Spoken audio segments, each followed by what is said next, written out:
के बता रहे हैं।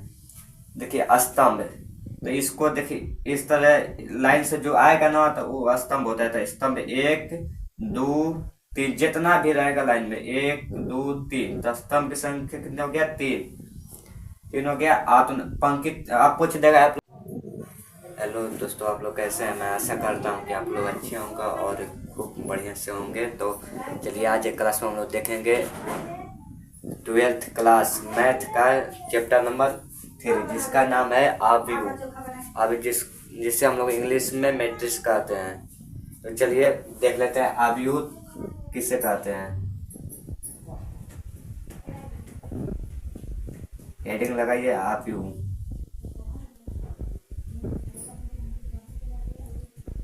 आव्यूह किससे कहते हैं? देखिए अब अवयवों के आयताकार क्रम को आव्यूह कहते हैं। क्या कहते हैं? अवयवों के आयताकार क्रम को आव्यूह कहते हैं। तो लिखेंगे यहाँ पर अवयवों के आयताकार क्रम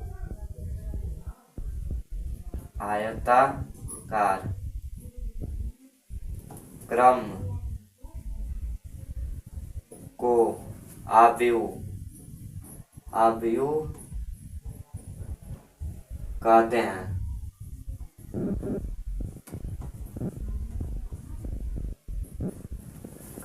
हैं। और देखिए मैट्रिक्स का जो है आव्यूह लिखने का 2 नियम होता है।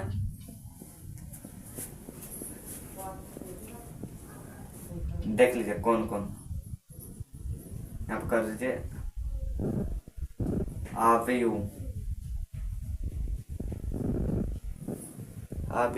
को लिखते समय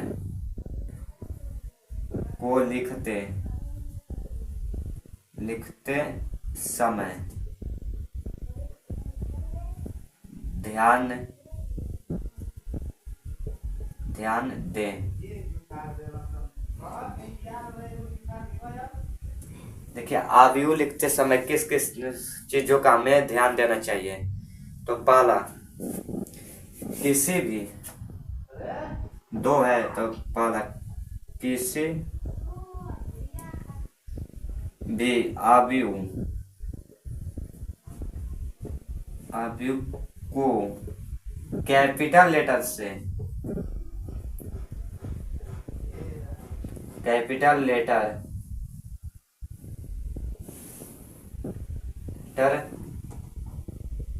लिखा जाता है।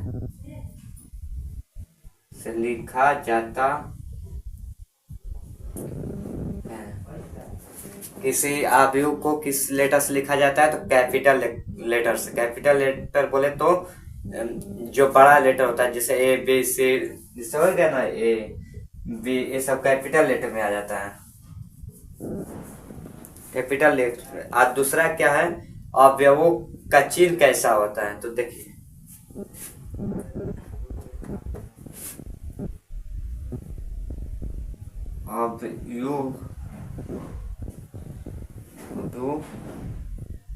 अवयव नहीं ना, गलत, सॉरी अवयवों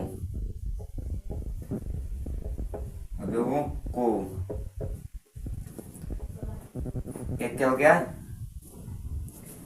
छोटा कोष्ठ या यो क्या बड़ा कोष्ठ द्वारा लिखा जाता है। देखिए अवयवों को छोटा कोष्ठ या बड़ा कोष्ठ द्वारा लिखा जाता है। अगर इस तरह से इस तरह लिखा रहेगा तो समझिएगा कि आव्यूह है। चलिए हम लोग अब एक क्वेश्चन करते हैं।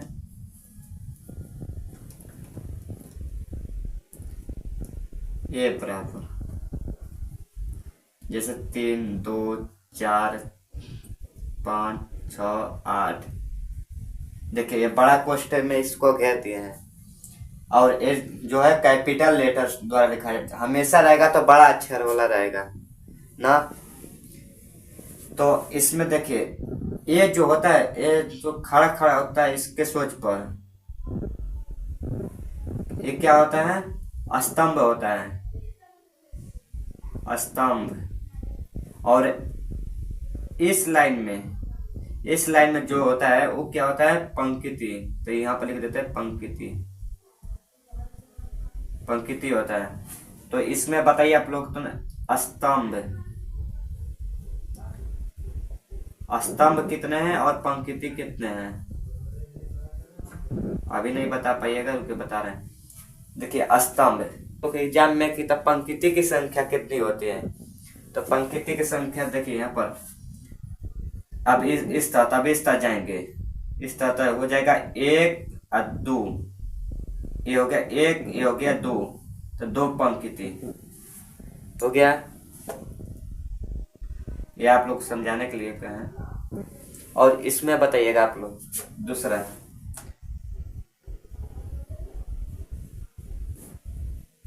3 9 8 7 6 5 8 4। अब बताइए इसमें तो पंक्ति, पंक्ति कितनी है और स्तंभ बताइए इसमें। तो चलिए देखिए, पंक्ति जो होता है वो तो नहीं, तो लेटा हुआ होता है, तो लेटा हुआ इसके सोच पर इस तरह लेटा हुआ होता है, तो लेटा हुआ 1, एगो इसके सोच पर 2, तो हो जाएगा पंक्ति 2। और स्तंभ बोले तो स्तंभ ऊपर से होता है, तो खड़ा खड़ा होता है। तो इस तरह देखिए, इस तरह आप लोग को नहीं बनाना है, बताने के लिए आप लोग को बना दे रहे हैं। तो देखिए एक लाइन में तो 1 2 3 4, तो स्तंभ की संख्या कितनी हो गया, 4। इस तरह और बनाइए आप लोग।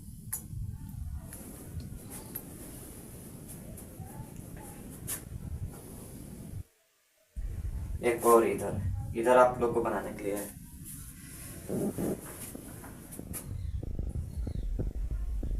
3 4 नहीं 8 7 6 2 5 3 2 6 8 9 7।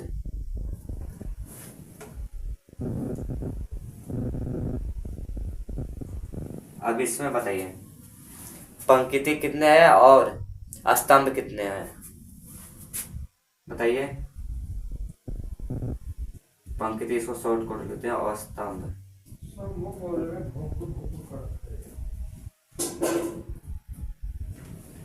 देखिए पंक्ति क्या बोले, पंक्ति इस तरह रहेगा। हाँ हो बोला 1 2 3 4, ये काय भुकुर भुकुर करता पता ना। हैं? इसमें देखिए पंक्ति की संख्या 1 2 3 4। पंक्ति जो होगा ना तो उस तरह बेड़िया होगा, तो बेड़िया सोच पे जितना रहेगा ना उसको 1 गिनेगा, फिर नीचे 2, फिर नीचे 3, फिर नीचे 4, इस तरह हो जाएगा। तो इसको गिने 1 2 3 4। और इसमें स्तंभ इस तरह खड़ा होगा, स्तंभ ये तो 9th क्लास में हम लोग पढ़े हैं। स्तंभ 1 2 3, स्तंभ की संख्या 3। तो चलिए अब हम लोग आगे बढ़ते हैं। आई होप आप लोग को समझ में आया होगा। और एक लास्ट क्वेश्चन बताइए, जैसे हो गया सी,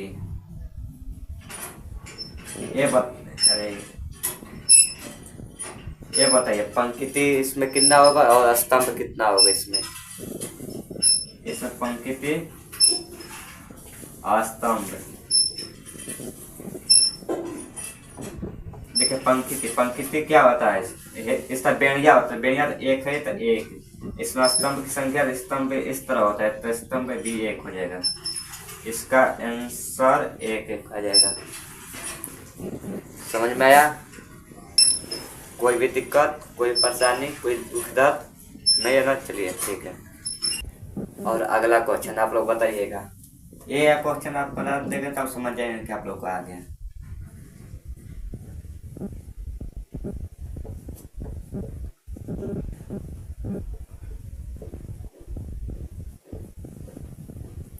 इसमें बताइए कितना पंक्ति और कितना स्तंभ है। तो देखिए इसमें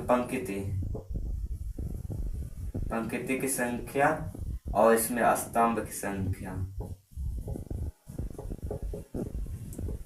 देखिए पंक्ति जो होता है इस तरह बेड़ा होता है, तो पंक्ति तो ये क्या हो गया, एक हुआ है पंक्ति, तो एक। और स्तंभ देखिए कितना है, स्तंभ खड़ा हो जाता है इस तरह। देखिए एक स्तंभ, 2 3 4 5 6 7 8, तो स्तंभ 8। स्तंभ कितना हो गया, 8 हो जाएगा।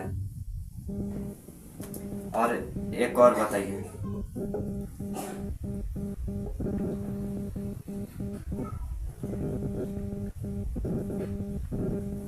इसमें बताइए पंक्ति की संख्या और स्तंभ की संख्या।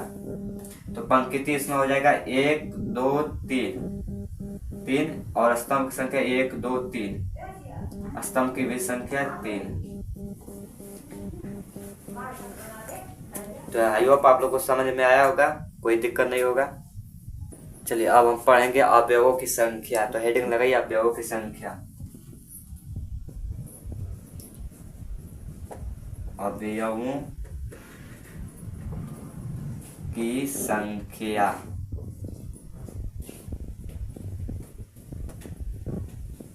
अवयवों की संख्या, जैसे देख ले क्वेश्चन एक दे रहे हैं, थोड़ा सा इधर हम ढका जा रहे हैं नहीं, तो इधर देखिए क्वेश्चन एक दे रहे हैं, जैसे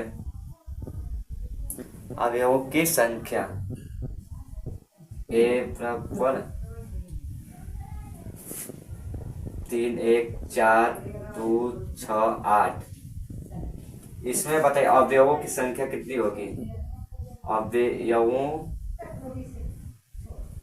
की संख्या, अवयवों की संख्या बताना है। अवयवों की संख्या कितनी होगी। तो देखिए हम एक बताते हैं, डायरेक्ट ना फार्मूला बताते हैं। एक फार्मूला है, आप लोग याद रखिएगा। क्या है फार्मूला, लिखिएगा पंक्ति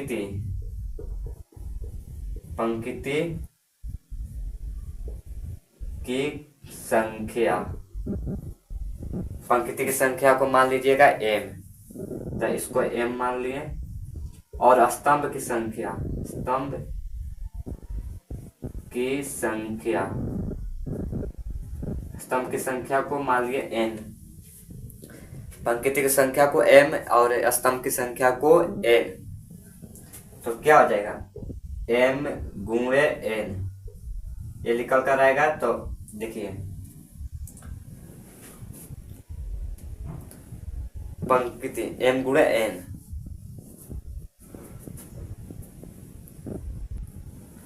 क्या माने है, m का मान माने है कितना, m किसको माने, पंक्ति। तो पंक्ति इसमें कितना है बताएं, अभी ना बताइए आप लोग। पंक्ति अब कितना है, तो 1 2, तो m का मान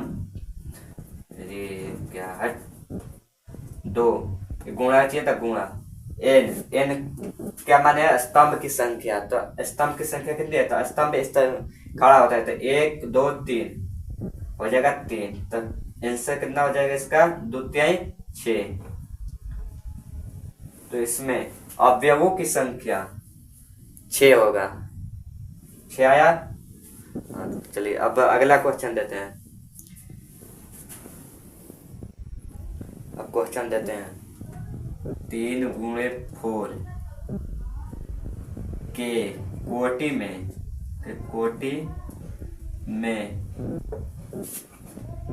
अवयवों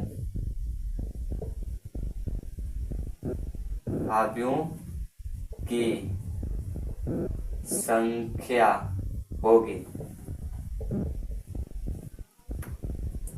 संख्या कितनी होगी, तो देखिए पंक्ति की संख्या, पंक्ति को m मानते हैं तो m मान लीजिए, और स्तंभ को n मान लिए, तो m की संख्या 3 और n की संख्या 4। तो अब इसको गुणा कर दीजिए, 3 चौके 12, आगे आंसर। अब क्वेश्चन नंबर दूसरा 8 गुणे 3 में अवयवों की कुल संख्या, अवयवों की कुल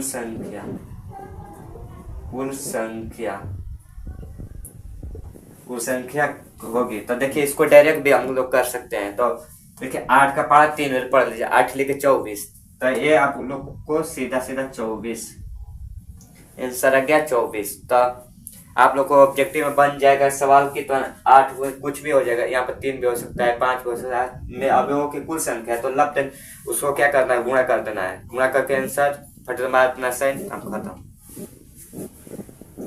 तो चलिए अब देखते हैं अगला। चलिए अब नेक्स्ट क्वेश्चन देखिए, एक अवयव में 6 अवयव है तो उसकी संभावित कोटि क्या हो सकती है। देखिए एक अवयव है जिसमें 6 अवयव हैं, तो उसकी संभावित कोटि पूछ रहा है कि संभावित कोटि क्या क्या हो सकते हैं। चलिए हम बताते हैं हम लोग को। देखिए संभावित कोटि, पहले इसको लिख देंगे इस तरह, 6 अवयव, तो 1 2 3 4 5 6, एक ये हो गया और एक बी नंबर लिख देंगे। और क्या हो सकता है, तो एक इस तरह भी लिख सकते हैं उसको, 1 2 3 4 5 6। संभावित मतलब कितने तरीकों से लिख सकते हैं इसको, ये होता है। तो 2 तरीकों से हो गया, एक तरीका से इस तरह भी लिख सकते हैं, इस तरह 1 2 3 4 5 6, इस तरह कितना 1 2 3। और एक तरीका से कैसे लिख सकते हैं, और तो 1 2 3, एक तरीका से और कैसे लिख सकते हैं इसको,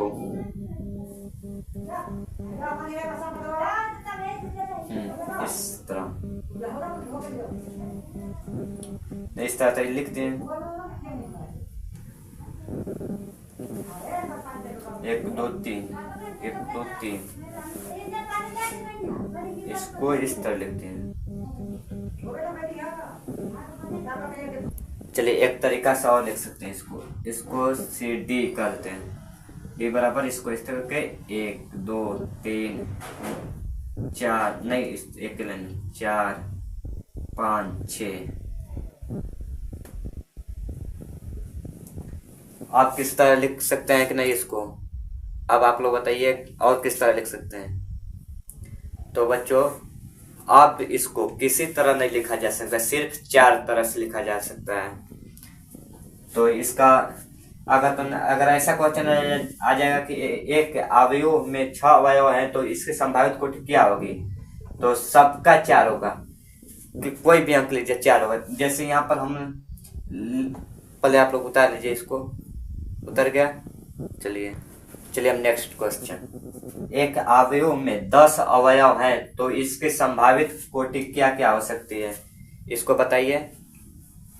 तो देखिए पहला ए नंबर हो जाएगा 1 2 3 4 5 6 7 8 9 10, ये संभावित कोटि एक और क्या हो जाएगा, इसमें का 2 कर दें तो 1 2 3 4 5 6 7 8 9 10, इसका संभावित कोटि ये हो गया। और सी देखिए 1 2 3 4 5 6 7 8 9 10, एक ये हो गया। और डी नंबर 1 2 3 4 5 6 7 8 9 10, एक ए हो गया, 10 तक हो गया। इसका कितने तरीके से और तरीके से बनाया जा सकता है, नहीं बनाया जा सकता है। तो देखिए कितने तरह, 1 2 3 4, इसका भी आंसर होगा 4। या कोई भी संख्या लीजिएगा उसको 4 तरीकों से बनाया जा सकता है। तो आई होप आप लोग को समझ में आया होगा।